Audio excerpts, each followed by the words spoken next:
Alors bonjour frères et sœurs. J'espère que vous allez bien ce matin. C'est une joie de pouvoir vous retrouver après une petite semaine de pause avec mon épouse, une petite semaine de vacances où on a pu prendre du temps ensemble. C'était un temps béni. Mais c'est bon d'être de retour et de pouvoir être avec vous ce matin. Ce matin, je veux souhaiter une bonne fête des pères à tous les papas. Hein? On peut les féliciter. Les frères, ce que le Seigneur vous a appelé à accomplir, puis il m'a appelé aussi à accomplir, c'est une tâche importante. Et puis, si le rôle de papa dans notre société a pris peut-être un second rang, euh, l'appel que le Seigneur a placé sur notre vie est un appel important dans lequel on doit s'engager. On peut dire des choses parfois sur nos parents, notre père, peut-être qu'il n'a pas été un père parfait, puis qualifié des fois même de monstrueux parfois, ça peut arriver.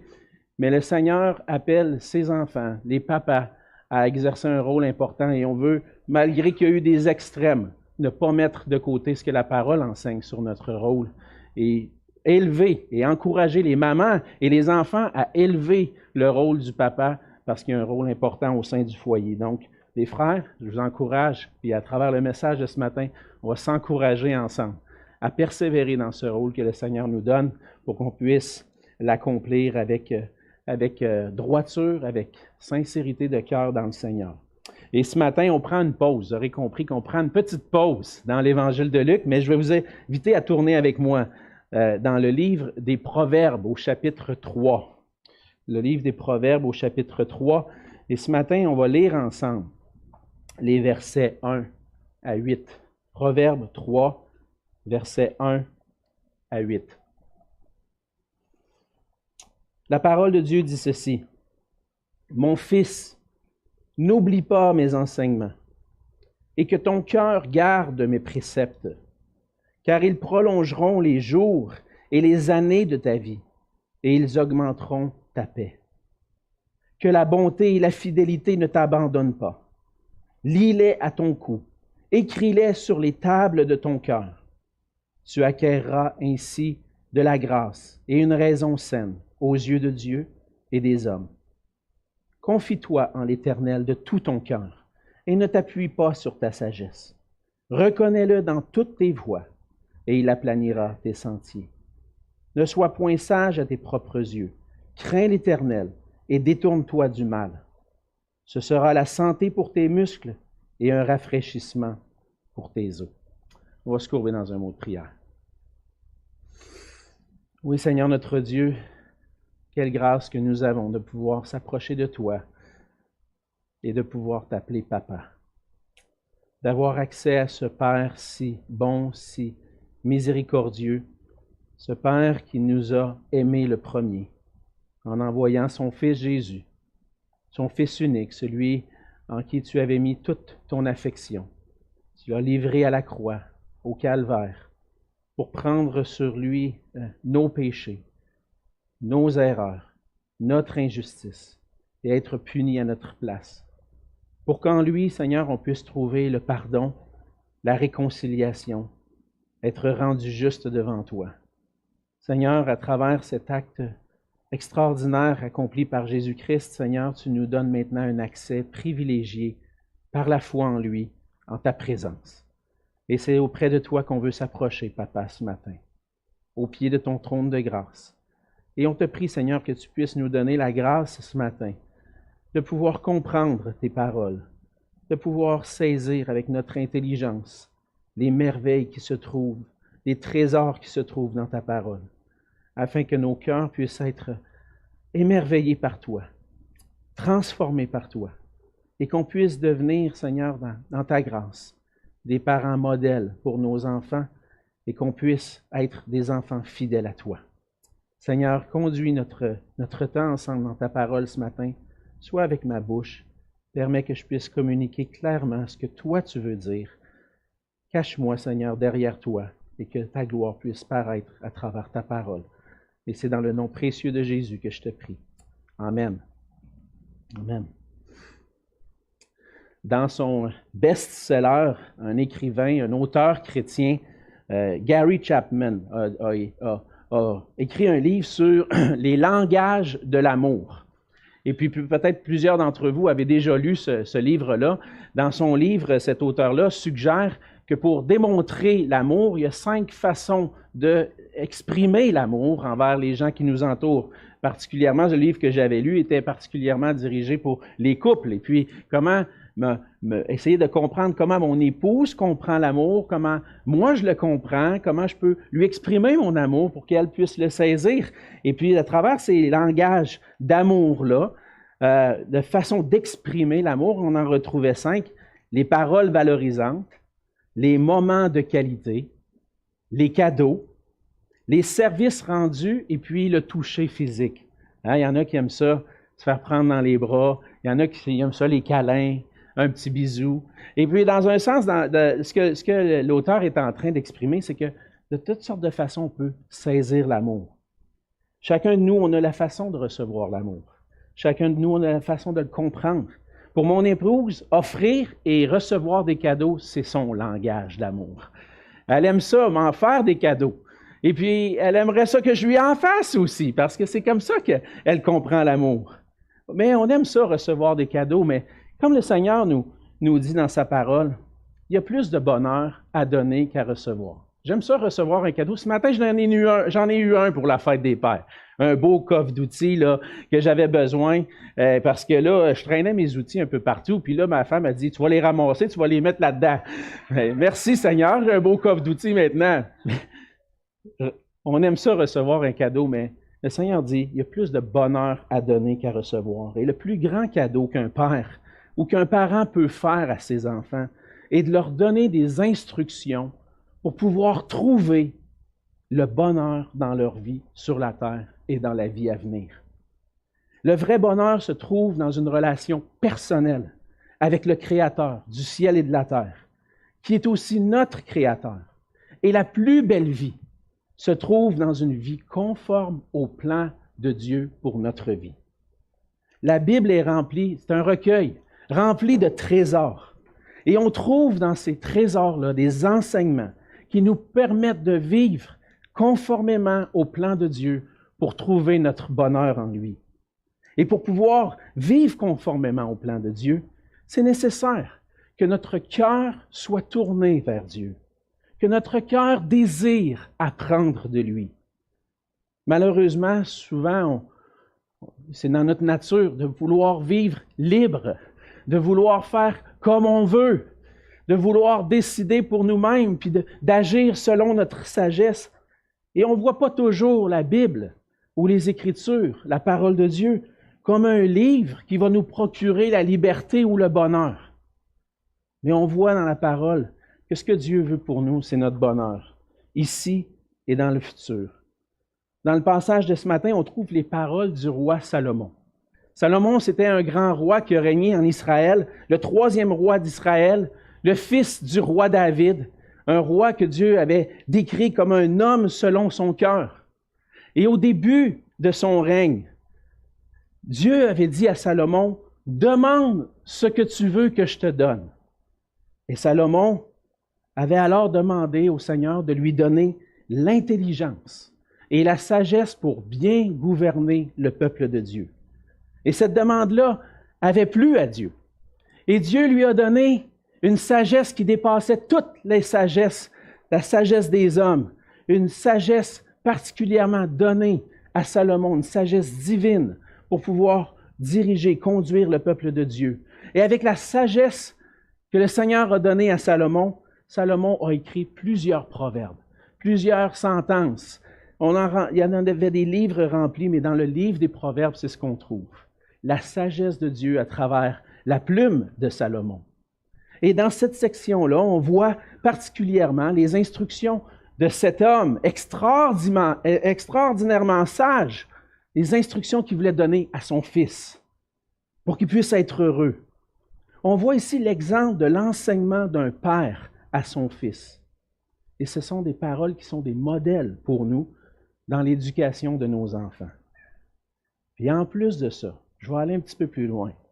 Salomon était particulièrement guidé par l'Esprit de Dieu lorsqu'il a écrit ces paroles-là.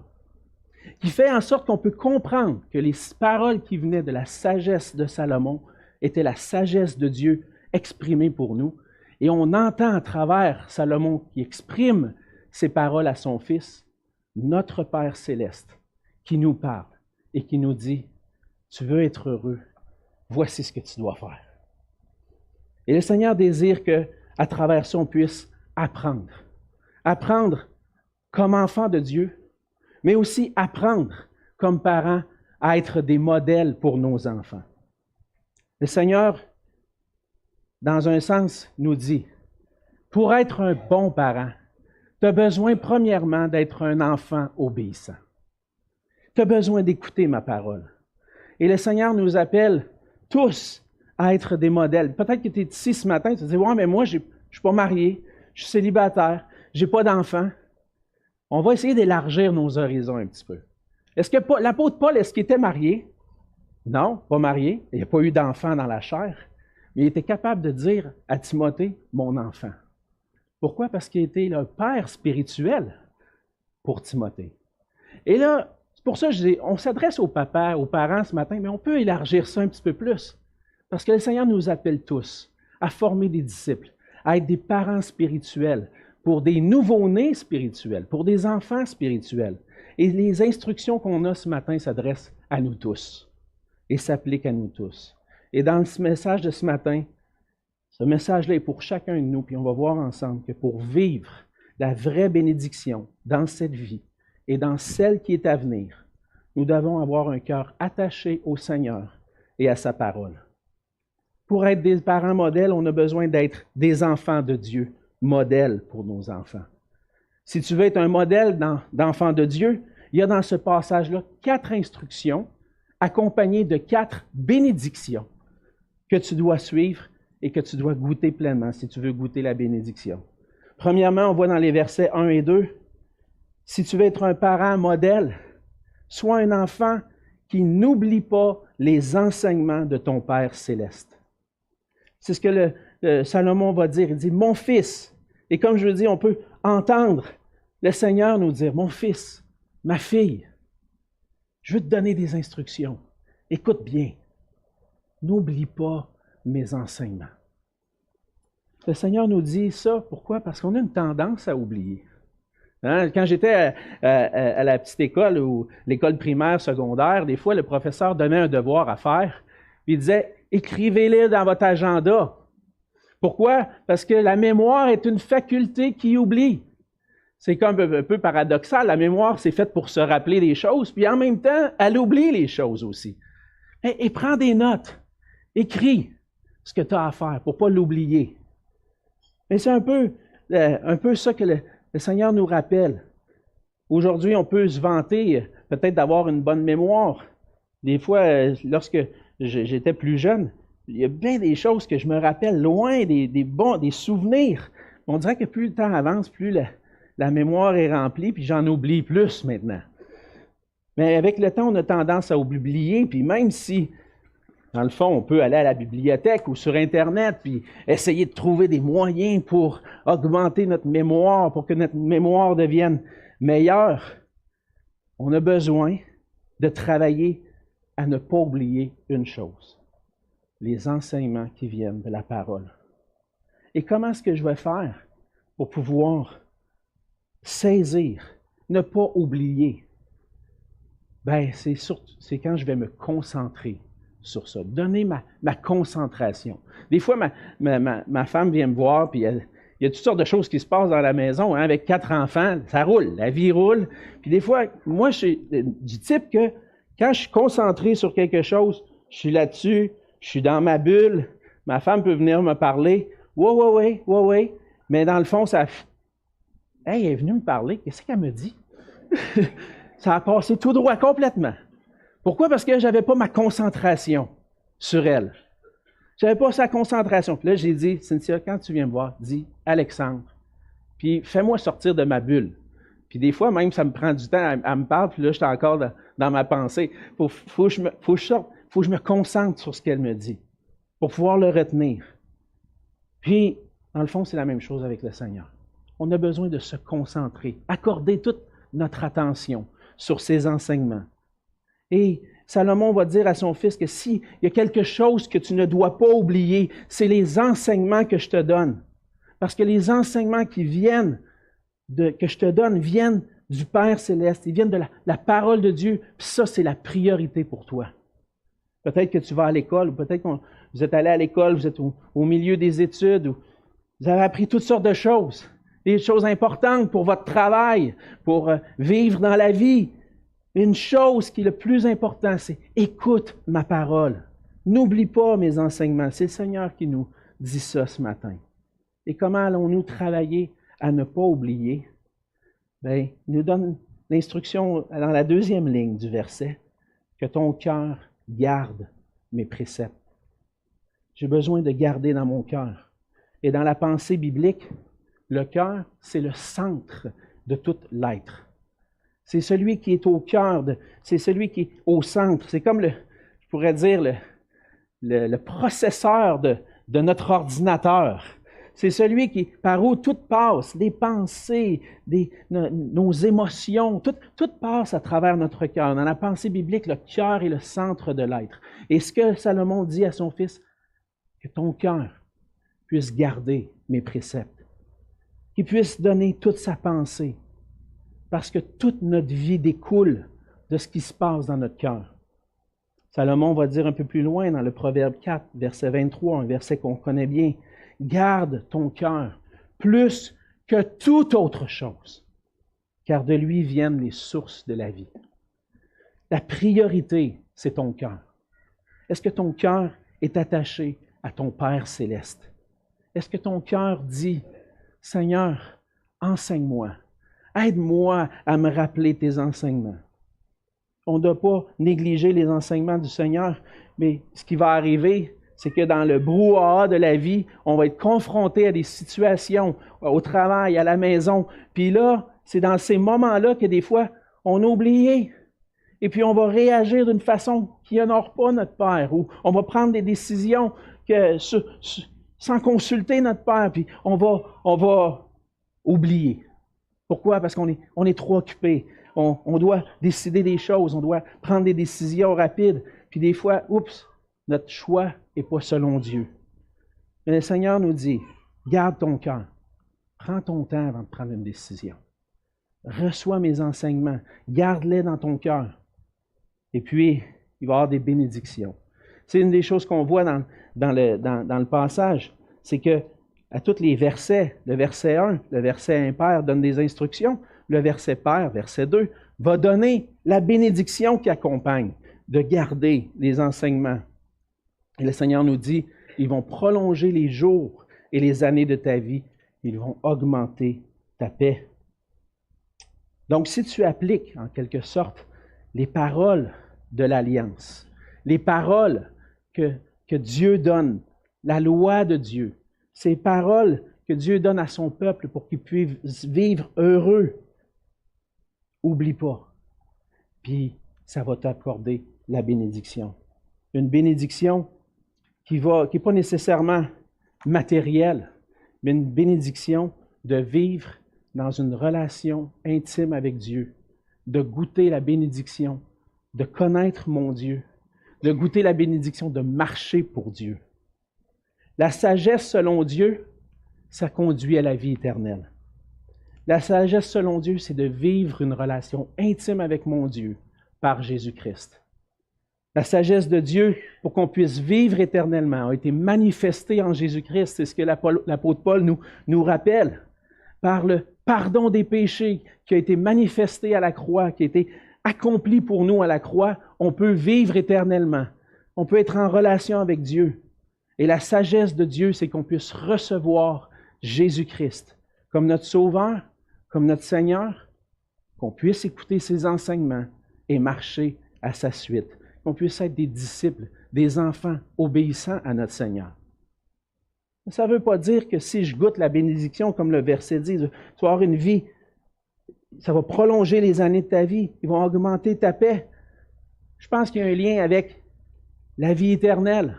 Oui, je vais avoir une vie en paix avec Dieu, Mais cette paix-là va continuer éternellement. Ça va prolonger jusque dans l'éternité parce que j'ai une relation avec mon Père et que je vis dans l'obéissance à ses commandements.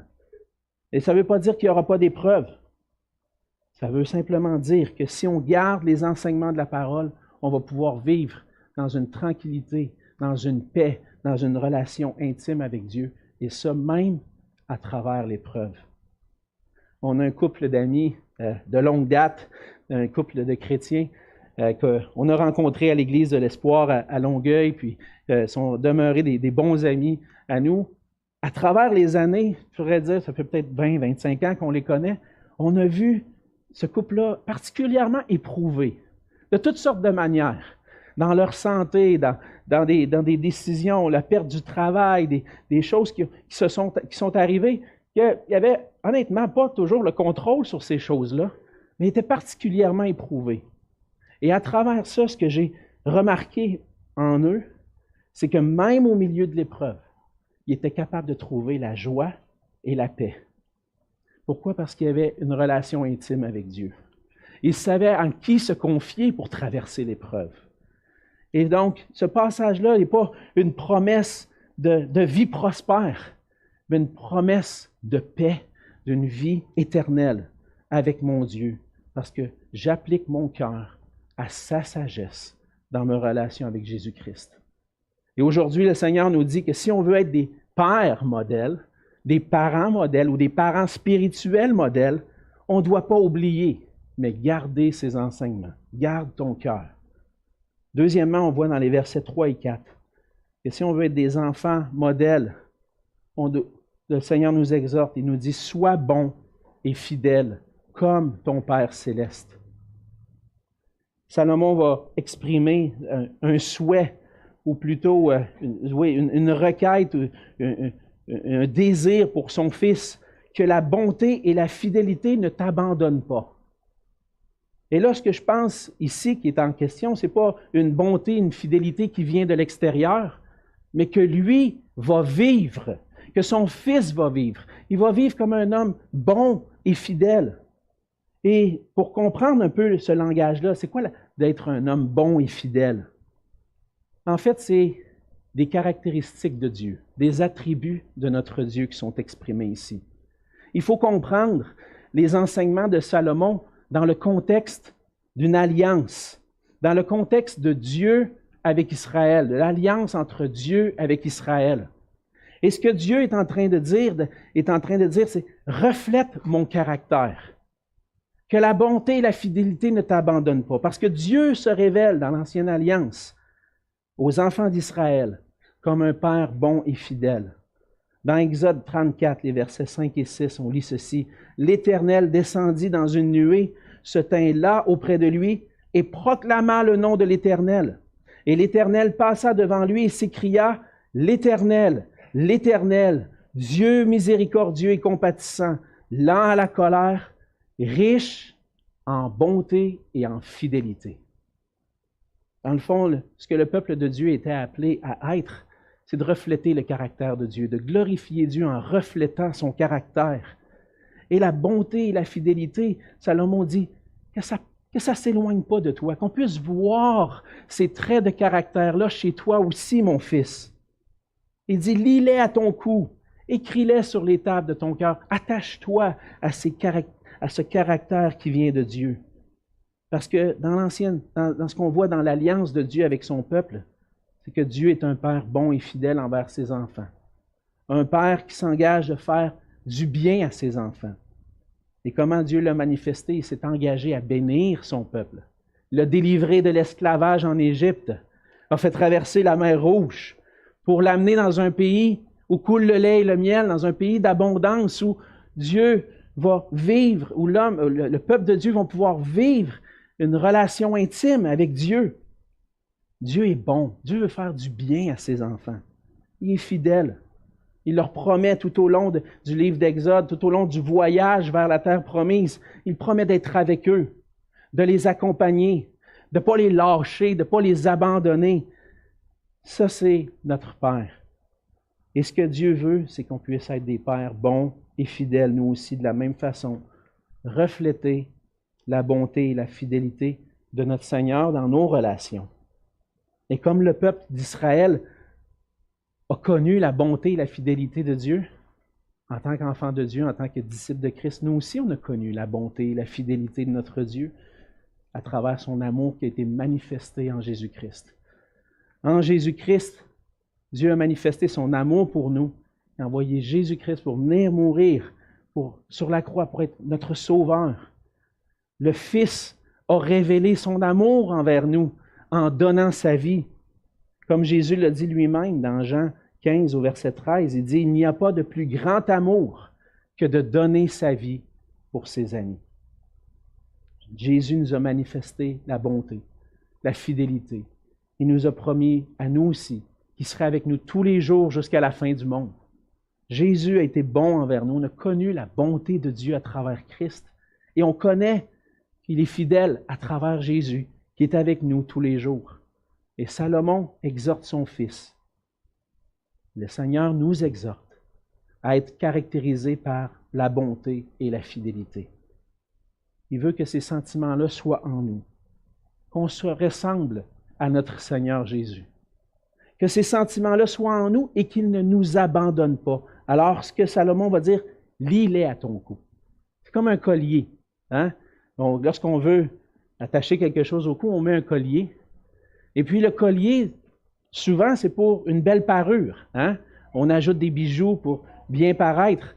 Et lorsqu'on attache la bonté et la fidélité à notre cou, qu'est-ce que ça paraît? Il y a une parure, il y a une belle apparence. Et on va voir dans la bénédiction plus loin qu'on va avoir la grâce et une raison saine aux yeux de Dieu et des hommes.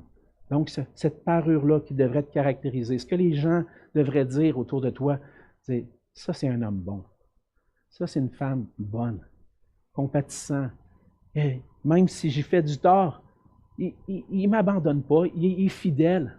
Il continue de m'aimer malgré mes défauts. Et c'est ce que Salomon exhorte. Et donc, quelle va être la bénédiction? On l'a mentionné déjà un peu, tu vas acquérir de la grâce, une raison saine. Pourquoi? Parce que Dieu approuve les hommes et les femmes qui reflètent sa gloire en étant bons et fidèles dans leurs relations. Il leur fait part de sa grâce. Il leur donne une sagesse, une manière de penser selon sa parole. Et le Seigneur nous appelle à démontrer cette bonté, cette fidélité. Pas de manière orgueilleuse, mais de manière désintéressée. Ce que Jésus a fait, c'est qu'il a donné sa vie. Il nous a aimés d'un amour inconditionnel. Il n'attendait rien en retour. Il obéissait au Père. Et c'est de la même façon qu'on doit exercer notre bonté, notre fidélité. Ah, je vais être bon et fidèle envers les gens.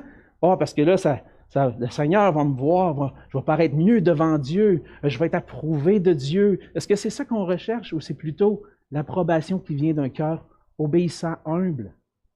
On ne veut pas gagner des galons devant Dieu ou gagner la faveur de Dieu. C'est Jésus-Christ qui nous a acquis ça. C'est lui qui nous a acquis le fait qu'on peut être trouvé favorable devant Dieu. Maintenant, ce que je veux, c'est glorifier mon Dieu. Que les gens voient en moi un témoignage de Jésus. Qu'ils puissent dire, « Hey, ce gars-là, il est différent des autres. Il y a quelque chose. » Pourquoi? Bien, parce qu'il aime le Seigneur Jésus. Puis, il reflète sa personne. Alors, une des questions peut-être pour toi, pour réfléchir, comment est-ce que tu peux démontrer ta bonté et ta fidélité envers des gens autour de toi? Est-ce que le Seigneur t'appelle à supporter avec patience un collègue de travail peut-être? À lui faire du bien même s'il tape ses nerfs? Est-ce que le Seigneur te demande de prendre soin d'une personne qui est dans le besoin? Tu as vu un besoin et tu dis, « Ah, cette personne-là, elle a fait donc pitié. » Puis tu laisses ça là? Manifeste ta bonté. Viens au secours de celui qui en a besoin. Et si on veut être des parents modèles, on doit être des enfants modèles qui cherchent à trouver grâce aux yeux de Dieu et des hommes en étant bons et fidèles envers tous. C'est la deuxième chose. Je vous ai dit qu'on avait 4. On est rendu à la moitié. Merci, on continue. Troisième, versets 5 et 6. Qu'est-ce qu'on voit?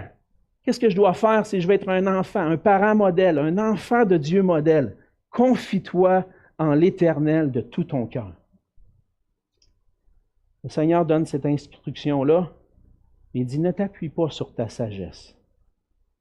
La raison pourquoi il nous donne ça, parce que, comme je l'ai mentionné un peu tout à l'heure, on a tous tendance à vouloir vivre libre, indépendant, à trouver des solutions en nous-mêmes.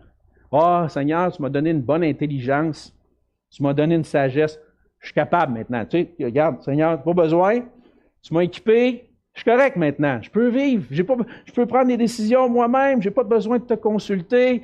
Merci Seigneur, mais tu reviendras plus tard. C'est pas comme ça, hein?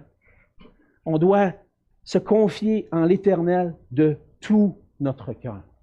Et ce que ça veut dire, c'est que plutôt que de m'appuyer sur ma sagesse, peut-être même une sagesse qui est un don que le Seigneur m'a donné, je dois m'assurer que ma sagesse est en ligne avec la sagesse de Dieu. Et ça se passe à tous les moments que le Seigneur place des situations devant moi.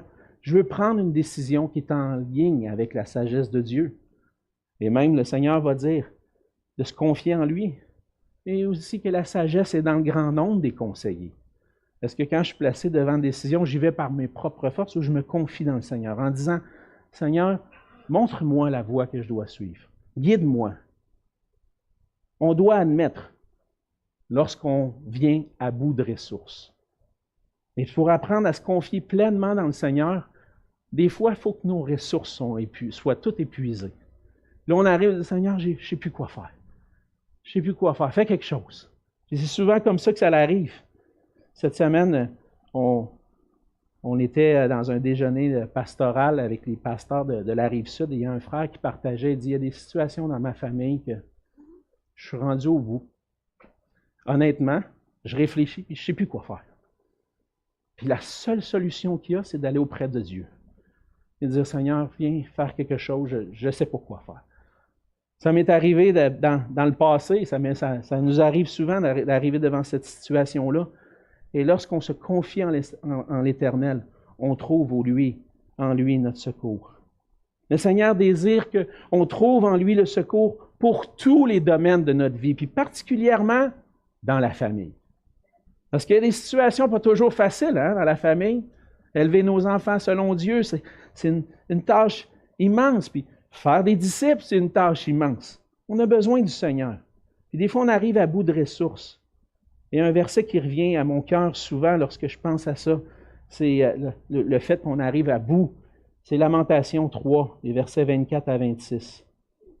Jérémie va dire, « L'Éternel est mon partage, dit mon âme. C'est pourquoi je veux espérer en lui.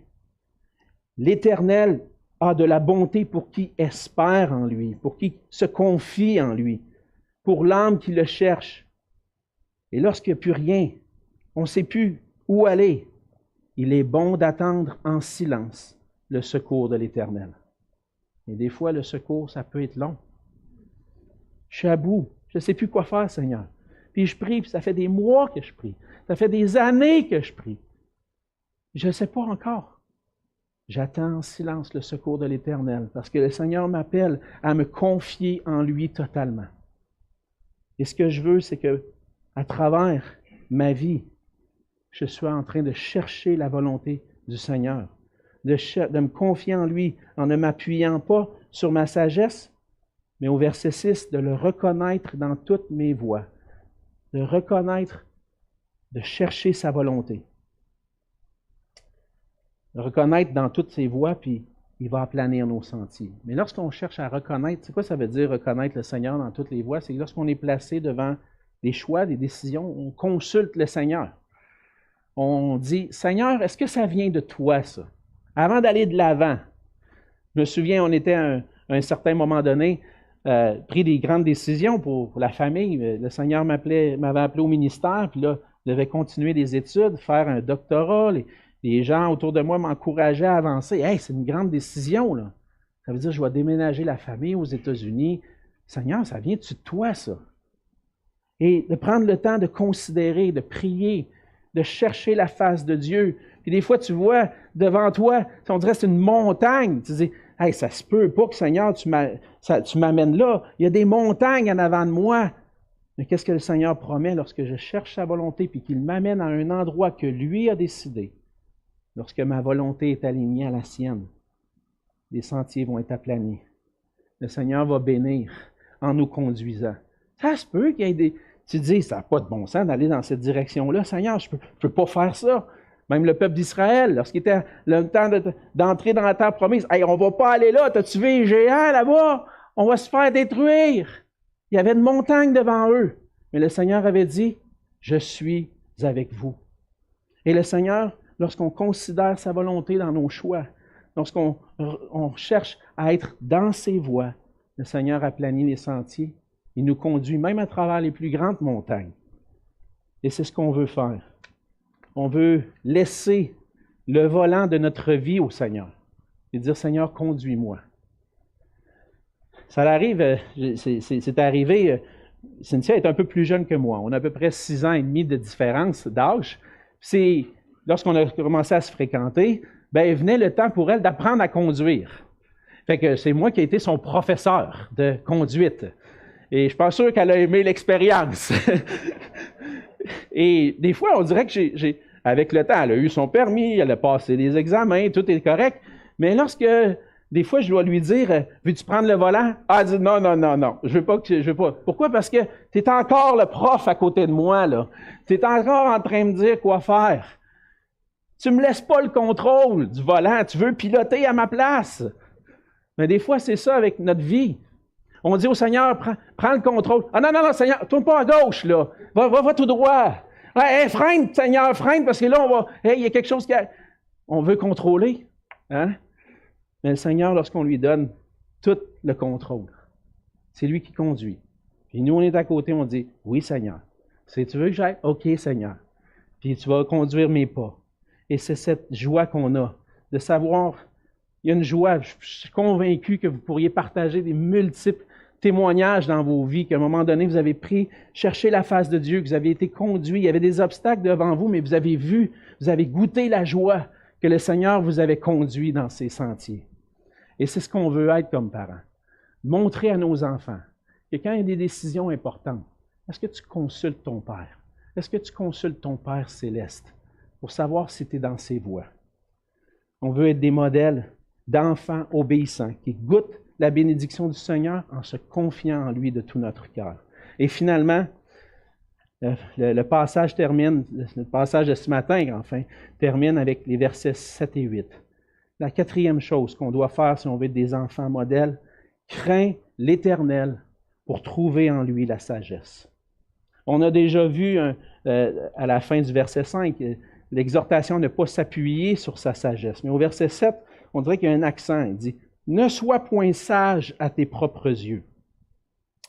Et je pense que c'est bon particulièrement pour les jeunes, puis même pour les moins jeunes. Puis à mesure qu'on avance dans la vie, peut-être qu'on se trouve de moins en moins sage. C'est ce que je me rends compte.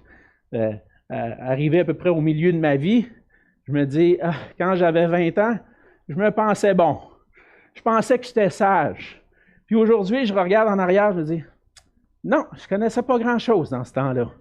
Puis je suis convaincu que je vais arriver à 80, si le Seigneur le permet un jour, puis je vais regarder en arrière, puis j'avais 45 ans, il va dire, non, il n'y avait pas de sagesse tout à fait comme aujourd'hui. Pourquoi?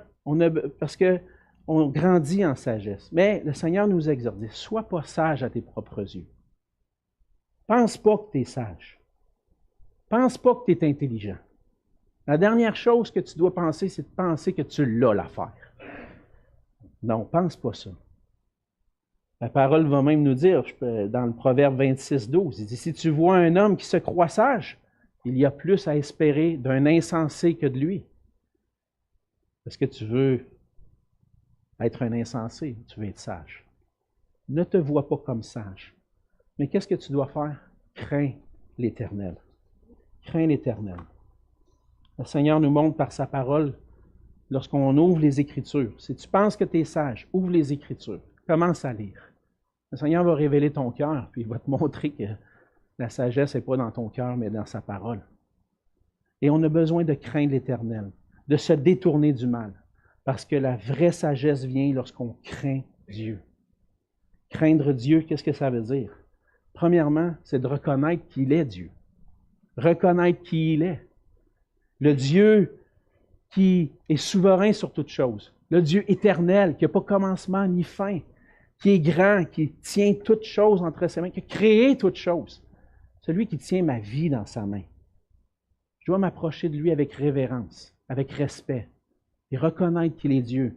En quelque sorte, c'est m'humilier devant lui, fléchir le genou devant lui, puis dire, Seigneur, tu es Dieu, puis je dois me soumettre à toi. Craindre Dieu, c'est se soumettre au Seigneur.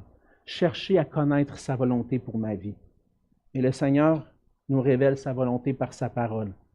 Et c'est ce qu'on voit dans la parole ce matin, c'est le Seigneur qui nous parle. Mon fils, ma fille, crains l'Éternel. Approche-toi de moi. Approche ton cœur, que ton cœur soit entièrement dédié à moi.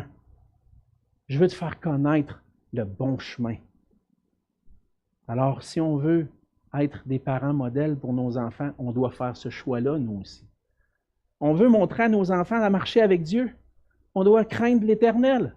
On doit s'approcher de Dieu, nous aussi. Il faut être le témoignage de vie dédiée à la gloire de Dieu, à révérer Dieu, à marcher dans sa volonté. Et comment ça va commencer, ça? Une vie, plutôt où est-ce que ça va mener? Ça va mener à la santé pour tes muscles, un rafraîchissement pour tes os. Le Seigneur veut nous donner la santé. Pas juste la santé physique. Je pense qu'on peut aller plus loin et dire, le Seigneur, qu'est-ce qu'il veut? Il veut me donner la vie. À travers une vie à travers un corps en santé, on peut vivre. On peut faire plus de choses. On peut servir le Seigneur, glorifier Dieu. Puis même, on peut glorifier Dieu même si on n'est pas dans la santé. Comprenez-moi bien. Des fois, le Seigneur permet une épreuve et on glorifie Dieu à travers ça. Mais la vie qui est en nous, la vie que le Seigneur nous donne par sa grâce, la vraie vie, c'est ça que le Seigneur veut qu'on goûte. Crains l'Éternel, tu vas goûter la vraie vie. Et où est-ce que ça commence? Ça commence lorsqu'on vient à Jésus-Christ. La crainte de l'Éternel commence lorsqu'on reconnaît véritablement qui est Dieu et qui je suis en relation avec Dieu. Reconnaître que Dieu est le Dieu souverain, fidèle, bon, éternel. Et reconnaître que moi, dans un sens, je ne veux pas de Dieu dans ma vie. Je veux vivre ma vie comme je veux. Reconnaître que je suis un pécheur, que je suis rebelle à Dieu. C'est comme ça que ça commence. Une vie restaurée, une vie, la vraie vie, commence lorsque je reconnais que Dieu est Dieu et que moi, je suis un pécheur. Et qu'après ça, j'apprends à connaître mon Dieu à travers Jésus-Christ. Que le Père a envoyé sur la terre pour venir vivre une vie parfaite, aller jusqu'à la croix pour mourir pour mes péchés, pour transformer cette rébellion naturelle qui est dans mon cœur dans un désir de me soumettre à Dieu et de lui obéir avec joie. Toute une transformation à travers ce que Christ a accompli pour moi. Je suis rebelle, je suis coupable, je suis perdu, je suis condamné. Mais pour que je puisse m'approcher de lui, le Père a envoyé son Fils. Il est allé jusqu'à la croix pour prendre ma place, pour mes péchés. L'apôtre Pierre, dans sa première épître, chapitre 3, verset 18, il dit « Christ a souffert une fois pour les péchés, lui juste pour des injustes, afin de nous amener à Dieu. Il a été mis à mort quant à la chair et rendu vivant quant à l'esprit. Et la crainte de Dieu commence lorsque je m'approche de la croix de Jésus-Christ. Que je vois Jésus-Christ comme le seul chemin qui peut m'amener à Dieu. Et qu'à travers, par la foi, en plaçant ma foi en lui, une pleine confiance en Jésus-Christ, pour le pardon de mes péchés et pour la vie éternelle, maintenant j'ai accès à ce Dieu que je peux craindre et à qui je peux obéir. Maintenant, dans une foi sincère, je peux trouver la vraie vie. Est-ce que tu cherches à t'approcher de Dieu? Comment est-ce que tu t'approches de Dieu? Est-ce que tu y vas selon ta sagesse? En t'appuyant sur ta sagesse? Moi, je n'ai pas besoin de la Bible. Moi, j'ai trouvé Dieu. J'ai trouvé Dieu dans la nature. J'ai trouvé Dieu de toutes sortes de façons aujourd'hui. Hein? Il y a plusieurs chemins qui mènent à Dieu. C'est pas ça que les Écritures enseignent. Je dois me soumettre à la parole et dire non, il y a juste en Jésus-Christ que je peux trouver le chemin. Est-ce que tu as décidé de te confier dans ta propre sagesse dans la sagesse des hommes pour t'approcher de Dieu? Si c'est le cas, ça va mener à la mort. Ce n'est pas la vie. La vraie vie se trouve lorsqu'on se confie dans la sagesse de Dieu, en Jésus-Christ, qui a été fait pour nous, sagesse, à la croix. Et lorsqu'on place notre confiance en lui, on peut craindre Dieu, apprendre de lui, va nous transformer pour qu'on puisse vivre pour sa gloire et goûter la vie bénie en lui. Donc, frères et sœurs, si on veut être des parents modèles pour nos enfants, ou des parents modèles pour nos enfants dans la foi, on veut être des enfants modèles. Et si tu veux être un enfant modèle, n'oublie pas les enseignements de ton Père céleste. Sois bon et fidèle comme ton Père céleste. Confie-toi en l'Éternel de tout ton cœur et crains l'Éternel pour trouver en lui la sagesse. Comme le Salomon l'a enseigné à son fils, le Seigneur nous enseigne ce matin à trouver en lui la sagesse. Qu'est-ce que ça veut dire exactement? Dire, applique-toi à chercher la vraie sagesse. Puise dans les Écritures. On a vu juste un petit passage ce matin, puis ça déborde. J'aurais pu parler encore des heures là-dessus. Puise dans la parole de Dieu. Applique ton cœur à la sagesse en écoutant sa parole. Ça, c'est la première étape. Chercher la vraie sagesse, la connaissance qui vient de Dieu. Deuxièmement, obéis.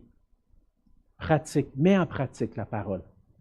Si tu es un enfant de Dieu obéissant, tu vas devenir un modèle. Et là, tu vas pouvoir enseigner, montrer à tes enfants ce que ça veut dire être un enfant de Dieu. Et être, pour eux, un futur parent modèle. C'est ce qu'on veut faire, hein? C'est ce qu'on veut former dans nos enfants. Nos enfants nous regardent, ils voient nos forces et nos faiblesses. Ils apprennent lorsqu'on leur enseigne, lorsqu'on leur parle de la parole de Dieu, mais ils apprennent surtout de comment on va vivre la parole de Dieu.